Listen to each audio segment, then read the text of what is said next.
दोस्तों, शायद आप लोगों को पता होगा कि भूत हमेशा सबको परेशान करते हैं। मगर आज की कहानी में मैं आप लोगों को बताने वाला हूँ एक मददगार भूत के बारे में। ये कहानी है राजस्थान में बसे एक छोटे से गांव में रहने वाले दो भाई के बारे में। बड़ा भाई राघव और छोटा भाई सुरेश। दोनों भाई के बीच में संपर्क बहुत ही अच्छा था। बड़ा भाई राघव कोलकाता के एक लोहे की फैक्ट्री में सुपरवाइजर का काम करता था। बहुत दिन हो गया कॉलेज की पढ़ाई खत्म करके सूरज घर में खाली ही बैठा था। सूरज एक दिन रमेश के पास जाकर कहने लगा, भैया मैं घर में खाली पीली बैठकर बहुत ही बोर हो चुका हूँ। मैं शहर जाकर आपके साथ काम करना चाहता हूँ।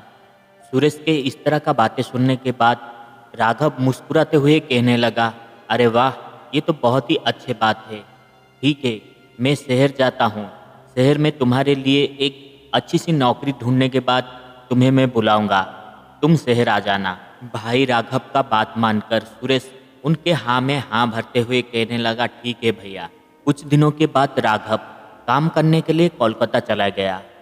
राघव कोलकाता में एक बहुत ही बड़े लोहे की फैक्ट्री में सुपरवाइजर का काम करता था।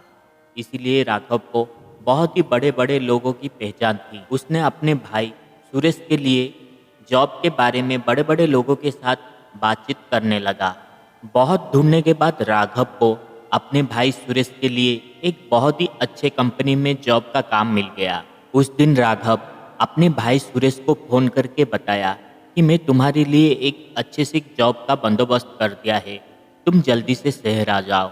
भाई राघव का बातें सुनने के बाद सुरेश की मन बहुत ही खुश हो गया। वो अपने भाई के साथ मिलकर शहर में काम करने वाला था। आज सुरेश बहुत ज़्यादा खुश था। सुरेश जल्दी ही कोलकाता जाने की बंदोबस्त करने लगा।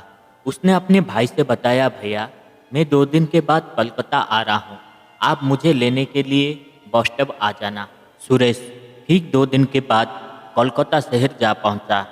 बस स्टॉप पे उतरने के बाद सुरेश अपने भाई को फ़ोन लगाया और कहने लगा, भैया मैं बस स्टॉप पहुँच चुका हूँ, आप कहाँ पर हो। उस दिन किसी काम के वजह से राघव अपने भाई को लेने के लिए नहीं आ पाया था। उसने फ़ोन करके सुरेश को माफ़ी मांगते हुए कहने लगा, भाई मुझे माफ़ कर दो, आज किसी काम के वजह से मैं तुम्हारे पास नहीं जा पा रहा हूँ, मगर एक पता देता हूँ, उस पता को ठीक से लिख लो। तुम ऑटो लेकर उस पते में जा पहुँचो। आज तुम्हारा उस कंपनी में इंटरव्यू है। मैं उस कंपनी के ओनर के साथ बात कर चुका हूँ। तुम वहाँ पर अच्छी तरह से इंटरव्यू देना। इंटरव्यू ख़त्म होने के बाद मुझे फ़ोन करना, मैं तुम्हें लेने के लिए वहाँ आ जाऊँगा। भाई के बातें सुनने के बाद सुरेश थोड़ा सा दुखी तो हुआ, मगर वो अपने भाई को ठीक से पहचानता था। जरूर वो किसी काम के सिलसिले के वजह से नहीं आ पाया। फिर सुरेश ने एक ऑटो वाला को बुलाकर कहने लगा, भैया क्या आप मुझे इस पते तक पहुँचा सकते हो। उस ऑटो वाला उस पते को पढ़ने के बाद कहने लगा, ठीक है भाई, आप ऑटो में बैठी, मैं आपको लेकर उस जगह पर पहुंचा दूंगा। वो पता हावड़ा बीच से थोड़ी ही दूर एक सुनसान जगह पर था। सुरेश को ऑटो में बिठाकर वो ऑटो वाला उस जगह पर चलने लगा। थोड़ी ही दूर जाने के बाद ऑटो वाला का अचानक फोन बजने लगा।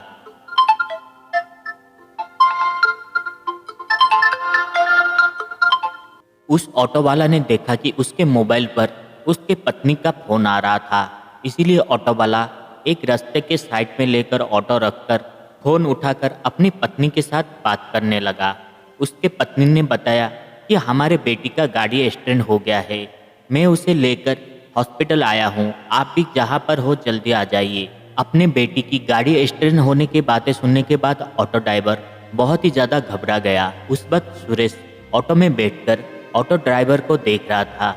अचानक ही ऑटो ड्राइवर को इतना परेशान होता हुआ देखकर सुरेश ने बताया, भैया क्या हुआ, आप बहुत ही ज़्यादा परेशान लग रहे हैं। ऑटो ड्राइवर ने बताया, मेरे बेटी का गाड़ी एक्सीडेंट हो गया है, मुझे जल्दी ही हॉस्पिटल जाना है।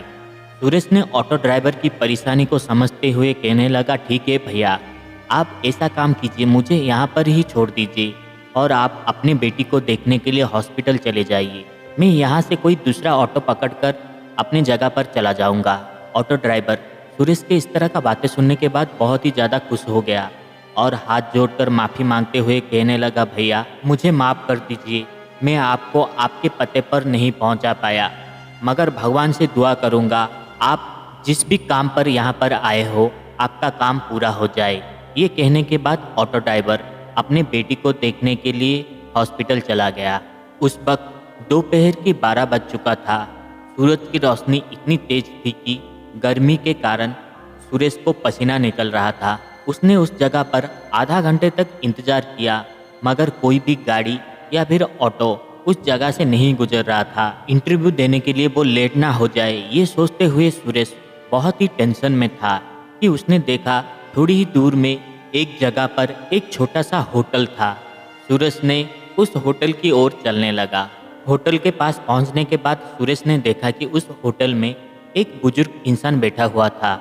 बुजुर्ग इंसान को देखकर सुरेश जाकर कहने लगा, भैया क्या यहाँ पर आसपास मुझे कोई ऑटो मिल सकता है? मुझे इस पते पर जल्दी ही पहुँचना है। अगर इस पते पर मैं जल्दी नहीं पहुँचा तो शायद मेरे हाथों से ये जॉब चला जाएगा। उस बुजुर्ग इंसान ने कहने लगा, भाई आपको तो दूर दूर तक यहाँ पर कोई भी ऑटो या फिर गाड़ी नहीं मिल सकता है, क्योंकि ये जो जगह है शहर से बहुत ही दूरी पर है। जरा मुझे वो पता दिखाओ, आपको कहाँ पर जाना है। उस बुजुर्ग इंसान के बातें सुनने के बाद सुरेश अपनी जेब से एक पेपर निकालकर उस बुजुर्ग इंसान को देते हुए कहने लगा, भैया इस जगह पर मुझे जाना है। उस पते को पढ़ने के बाद उस होटल के मालिक ने कहा, भैया ये जगह तो यहाँ से आधे घंटे की दूरी पर है। इस जगह पर पहुँचने के लिए आपको इस कच्चे रोड में सीधा जाना है। यहाँ से आगे जाकर अगर आप किसी को भी इस पते के बारे में पूछेंगे तो वो बता देगा। सुरेश कोलकाता शहर में नया था, इसीलिए उसे उस जगह के बारे में कुछ भी पता नहीं था। सुरेश घबराते हुए कहने लगा, ठीक है भैया मैं चला जाऊंगा। होटल मालिक सुरेश को रोकते हुए कहने लगा, भाई जरा रुक जाओ, मैं तो चाहता हूँ तुम्हारे साथ जाकर इस पते पर तुम्हें छोड़कर आओ, मगर क्या करूँ, मेरा मजबूरी है। होटल भी खोल कर रखा हूँ मैं, होटल छोड़कर मैं नहीं जा सकता। हाँ तुम्हारा एक मदद कर सकता हूँ, मेरे पास एक साइकिल है, अगर तुम चाहो तो वो साइकिल लेकर जा सकते हो, तुम्हें पहुँचने में बहुत ही आसानी होगा। इस तरह से अनजान व्यक्ति को अपना साइकिल देना कोई छोटी बात नहीं है। सुरेश उस होटल मालिक को हाथ जोड़ते हुए कहने लगा, भाई आपका बहुत बहुत धन्यवाद, आप परेशान मत होइए, मेरा जॉब मिलने के बाद मैं आपको आकर आपका साइकिल लौटा दूंगा। ये कहते हुए सुरेश ने साइकिल लेकर उस सीधी रोड में चलने लगा। थोड़ी दूर जाने के बाद सुरेश देखा कि आगे दो रोड अलग अलग दो दिशा पर जा रही है। उसे समझ में नहीं आया कि वो कौन से दिशा पर जाएगा। ठीक उसी समय उसके सामने एक 10 साल का बच्चा आकर कहता है, अंकल जरा रुकिए, क्या मुझे आप आगे तक छोड़ देंगे? बहुत ही कड़ी धूप में मैं चल नहीं पा रहा हूँ। सुरेश ने उस लड़के को देखने के बाद कहने लगा, बेटा क्या तुम्हें इस जगह का पता मालूम है? मुझे जल्दी ही इस जगह पर पहुँचना है। उस 10 साल के बच्चे ने पता पढ़ने के बाद कहने लगा, अंकल मैं भी तो इस जगह से थोड़ी दूर आगे ही जाने वाला था, आप मुझे लेकर चलिए, मैं आपको दिखा देता हूँ कि वो जगह कहाँ पर है।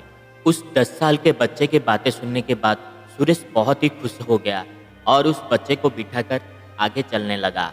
दोपहर की कड़ी धूप में लगभग 15 मिनट चलने के बाद वो लड़का कहने लगा, अंकल आप जिस जगह का पता पूछ रहे हैं सामने वही जगह है।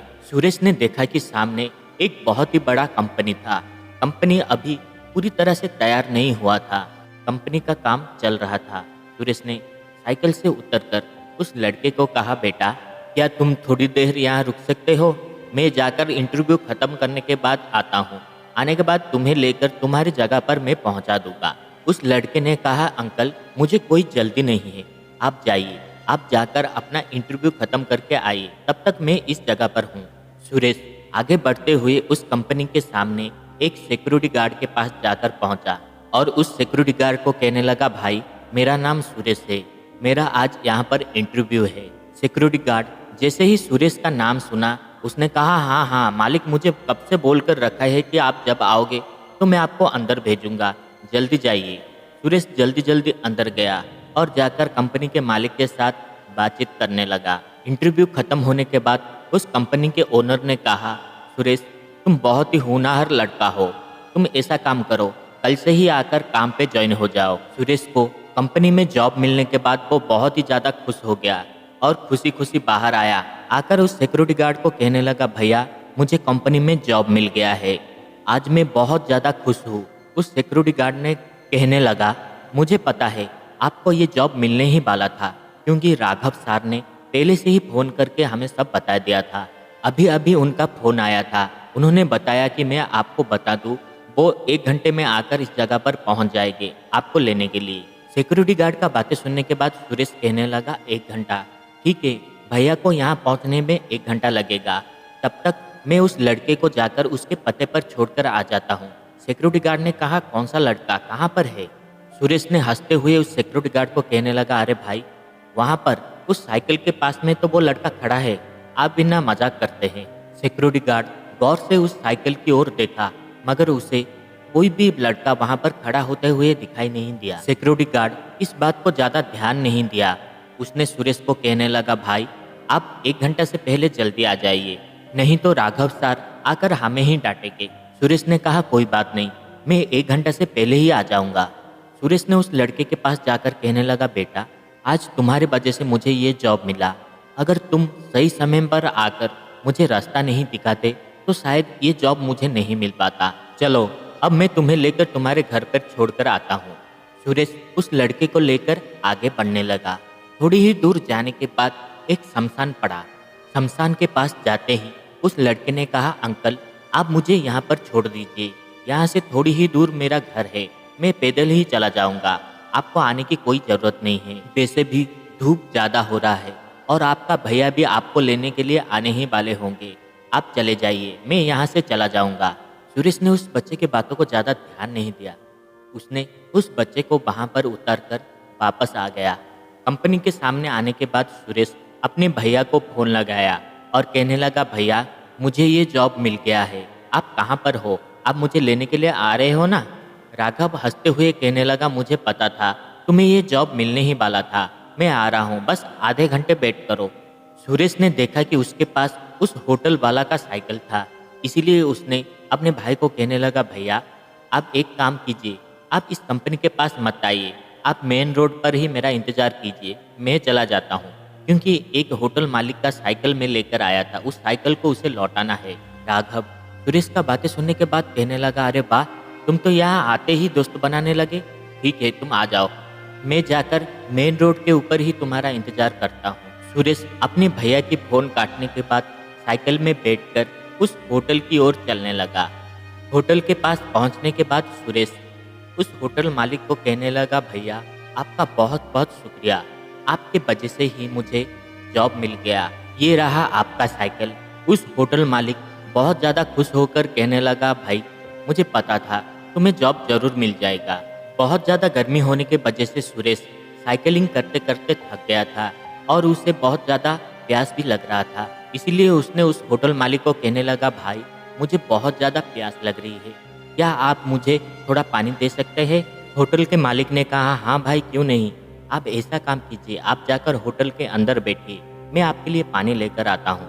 सुरेश जाकर होटल के अंदर बैठने लगा कि अचानक उसका ध्यान होटल की एक दीवार पर पड़ी। उस दीवार पर एक लड़के का फोटो लटका हुआ था और उस फोटो पर फूलमाला चढ़ाया गया था। लड़के की फोटो और उस पर चढ़ाया गया फूलमाला देखकर सुरेश को कुछ समझ में नहीं आया। उस वक्त होटल का मालिक एक पानी का गिलास लेकर सुरेश के पास जा पहुंचा।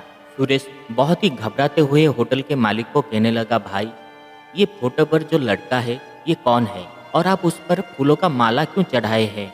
फोटो को देखते ही होटल का मालिक रोने लगा और रोते हुए सुरेश को कहने लगा, भाई ये मेरा बेटा है, अभी इसकी उम्र भी क्या हुई थी, ये ठीक से दुनिया भी नहीं देख पाया था, मगर ऊपर वाला की मर्जी के सामने किसी का कुछ भी नहीं चलता है। अभी 2 महीने पहले ही एक बीमारी के कारण मेरा बेटा मुझे छोड़कर चला गया। ये बातें सुनने के बाद सुरेश धीरे से उठा और उस फोटो के पास जाकर उस फोटो को गौर से देखा। फोटो को देखने के बाद सुरेश को बहुत ज़्यादा घबराहट होने लगा और उसके माथे से जोर से पसीना भी बहने लगा था। उसके पूरे शरीर में कंपन शुरू हो गई। बिना कुछ बोले ही वो फिर से अपनी जगह पर बैठ गया। होटल के मालिक ने सुरेश को पानी का गिलास देते हुए कहने लगा, भाई सबको एक ना एक दिन इस दुनिया छोड़कर जाना ही पड़ता है, मगर मेरा बेटा वक्त से पहले ही चला गया। मेरा बेटा बहुत ही होनहार और लोगों की सहायता करने वाला था। इस एरिया के सारे लोग मेरे बेटे को बहुत ज़्यादा चाहते थे। मेरे बेटे को इस इलाके के बारे में चप्पा चप्पा पता था। जिसको भी कहीं पर जाने के लिए तकलीफ होता था तो मेरा बेटा उसे लेकर उसके जगह पर पहुंचा देता था। मगर क्या करे, ऐसे बच्चे को भगवान जल्दी ही उसके पास बुला लिया। इतना ही कहने के बाद उस होटल मालिक के आंखों पर आंसू बहने लगा। सुरेश उस होटल मालिक के तकलीफ को महसूस कर पा रहा था, मगर उसे ये समझ में नहीं आ रहा था कि वो उस होटल के मालिक को कैसे बताए। आज जिस लड़के ने उसको उसके पते पर लेकर गया था वो और कोई नहीं बल्कि उसका बेटा ही था। थोड़ी देर आराम करने के बाद सुरेश बड़े ही हिम्मत करके उस होटल मालिक को कहने लगा, भाई आज इंटरव्यू देने के लिए जब मैं जा रहा था उस वक्त मैं रास्ता खो गया था। तभी एक लड़का आकर मेरा मदद किया और मुझे सही सलामत मेरे पते पर लेकर पहुंचा दिया। भाई वो लड़का और कोई नहीं बल्कि आपका बेटा ही था। ये कहने के बाद सुरेश के आंखों पर भी आंसू बहने लगा। सुरेश बहुत ही गंभीर से कहने लगा, भाई मैं आपके बेटे को वहाँ से थोड़ी ही दूर एक सुनसान जगह पर छोड़कर अभी अभी आया हूँ। सुरेश की बातें सुनने के बाद उस होटल मालिक ने रोते हुए कहने लगा, क्या तुम सच कह रहे हो? क्या वो मेरा बेटा ही था? तुम जिस सुनसान जगह पर मेरे बेटे को छोड़कर आए, दरअसल वो एक शमशान घाट है। उसी जगह पर मैंने अपने बेटे को वहाँ पर दफनाया था। ये सब सुनने के बाद सुरेश की रोंगटे खड़े हो गए। उसने भूत प्रेत को लोगों को परेशान करते हुए सुना तो था, मगर आज पहली बार कोई भूत किसी इंसान की मदद करते हुए उसने अपने आंखों से देखा था। सुरेश ने कहने लगा, भाई आपका बेटा बहुत ही अच्छा लड़का था। वो अभी भी लोगों की मदद करता है। भले ही वो मर गया हो मगर उसका आत्मा इस होटल के चारों ओर घूमता रहता है। जब भी किसी मुसाफिर को तकलीफ होता है वो मदद करने के लिए उनके सामने आ जाता है। आपका लड़का सच में बहुत ही अच्छा है। उस दिन सुरेश को ये सीखने के लिए मिला था कि हम इंसान की तरह भी भूत प्रेत में अच्छाई और बुराई होती है। दोस्तों, ये छोटी सी कहानी अगर आप लोगों को पसंद आता है तो इस वीडियो को एक लाइक और हो सके तो चैनल को एक प्यारा सा सब्सक्राइब जरूर कर दीजिएगा। आज के लिए बस इतना ही। फिर मिलते हैं एक नई वीडियो में एक नई कहानी के साथ। जय हिंद।